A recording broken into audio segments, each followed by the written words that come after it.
All right, good afternoon, everybody. Back with my fourth of hopefully 8 series prediction videos. Of course, a little short on time, and I, of course, unfortunately work tonight, but I'm trying to get a few more up tonight, at least for the series that start tomorrow. And then, if need be, I might upload a few tomorrow to get the series that start on Sunday. But of course, tomorrow is when the playoffs start. I already got my series preview video up for Washington and Toronto. And then, of course, Milwaukee, Boston, Minnesota, Houston. Those two start on Sunday. I have those ready to go. But now we're going to be taking a look at the first matchup that will surface in the postseason. That is between the San Antonio Spurs and the Golden State Warriors. That ends up being a Western Conference Finals rematch from last year. And these two teams have taken very interesting paths to get to the point that they are right now. The Warriors ended up finishing 58-24. Spurs 47-35, failed to win 50 games for the first time in 20 years, but at the same time, they still find themselves in the playoffs as one of the most overachieving teams in the league. And I think in relation to what the Warriors and Spurs have both had to deal with, it is a lot of injuries. And of course, it has been a big storyline throughout the entire season of Kawhi Leonard. He only played 9 games, didn't really look like himself when he did play, and just a lot of ambiguity around what his status really is, and even if he's played his last game in San Antonio. But with all of that, there is still some mysticism up in the air on whether he may come back at some point in the postseason. So that would, of course, change the complexion of the series. But the Warriors have dealt with a lot of their injuries as well. And of course, Stephen Curry is out for the first round.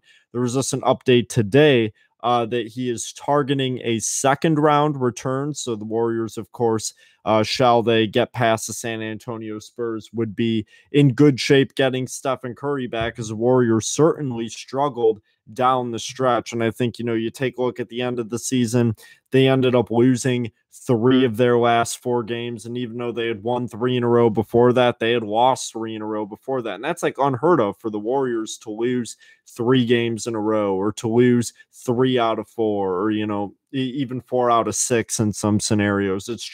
It's abnormal. It's something that we're not used to seeing out of Steve Kerr's Golden State Warriors. And so much of that has been the injuries. And of course, there was a period of time where they had no Draymond Green, no Kevin Durant, no Klay Thompson, no Stephen Curry. Going to be pretty tough to win games in that case. But this is still a team that finished the season with 113.5 points per game. That is first in the NBA.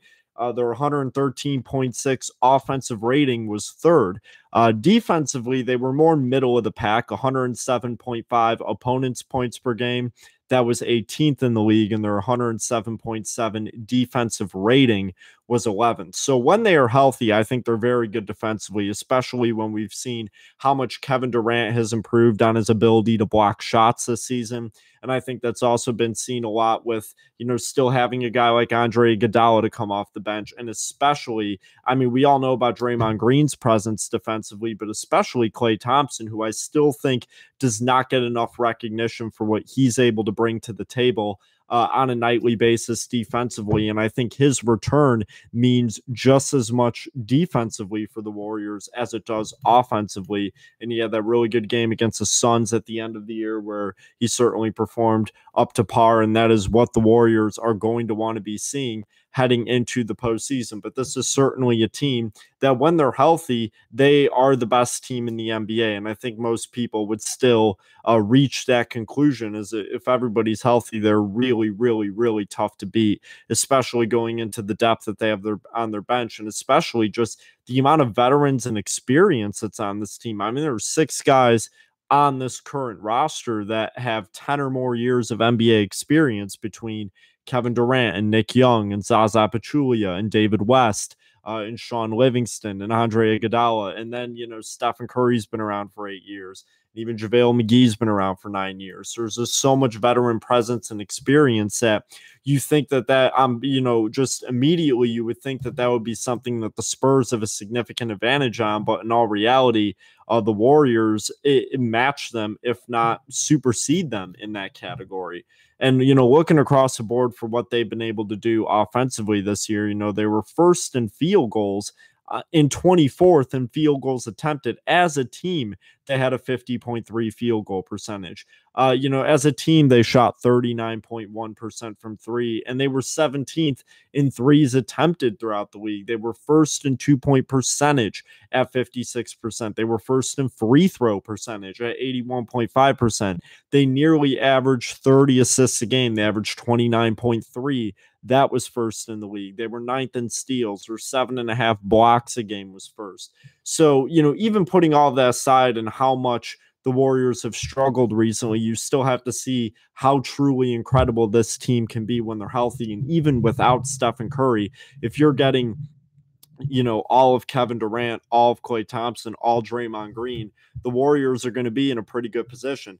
Now, on the other hand, the Spurs, I think, have just been so incredibly overachieving without Kawhi Leonard. And I mean, so much of that has to do with LaMarcus Aldridge. And I think after the past couple of years, he goes to San Antonio, still put together a few solid seasons, but there was this question on whether or not he was ever going to be able to either A, be the player that he was in Portland, or B, if need be the leader of a team. And he answered affirmatively to both of those questions. I mean, the Spurs are a team that is really not good at all offensively. They were 27th in points per game and 17th in offensive rating, but the Spurs are one of those teams that has a defensive unit that can really give Golden State problems, especially when they wouldn't have to worry about Stephen Curry and have a coach who has been in this position so many times before.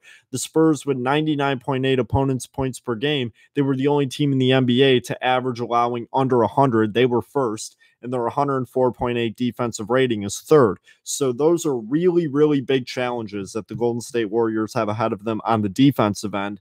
And then if you look at what type of roster they are still fielding as far as who's going to be on the floor, the talent differential is very wide, but I think so much of that is made up for in both the experience and the coaching that the Spurs do have. And you're still getting really good production out of guys like Manu Ginobili and Rudy Gay, especially off the bench. And then, Danny Green's kind of been able to fit into whatever role has been needed from him this year. We've seen so much growth from the second-year player Dejounte Murray and third-year player Kyle Anderson.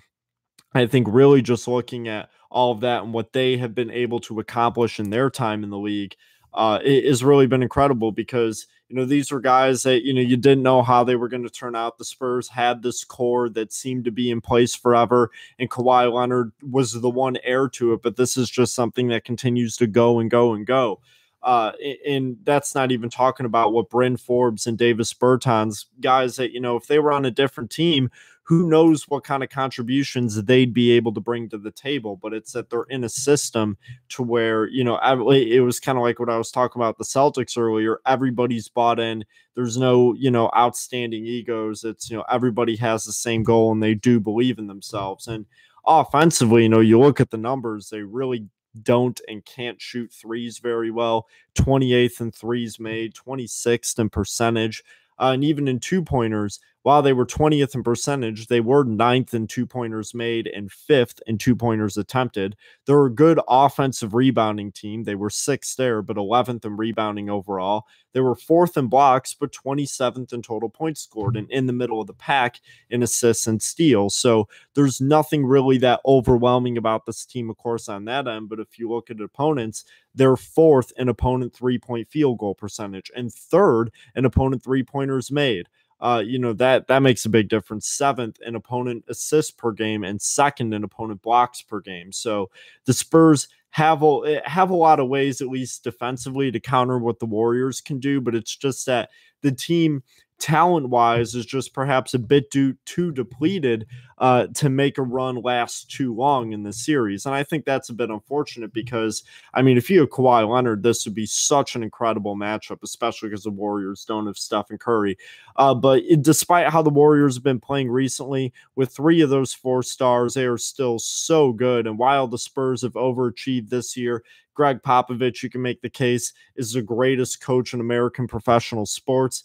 But with all of that being said, I just think the Warriors are too much. They're still too much, and I think that they have enough experience to where enough of them can flip the switch at the right time. And even though they're playing a team where flipping the switch and consistency is the name of the game, I really do think that the Golden State Warriors will just be a bit too much for the Spurs, despite the fact that I think this will be an exciting series and it's not going to be something that goes by as quick as some people expect. I'm feeling the Warriors in 6 in this one. I think they make their way to the second round, but they do drop a couple of games, I believe, due to what the Spurs are able to apply with pressure defensively. But that's all I have for this episode. Try to come back with another video tonight to preview the Heat and Sixers matchup. And then after that, at some point before everything starts tomorrow, I'll get the other matchup that will be going on tomorrow, which is the Trailblazers and Pelicans. That'll be a really exciting series. So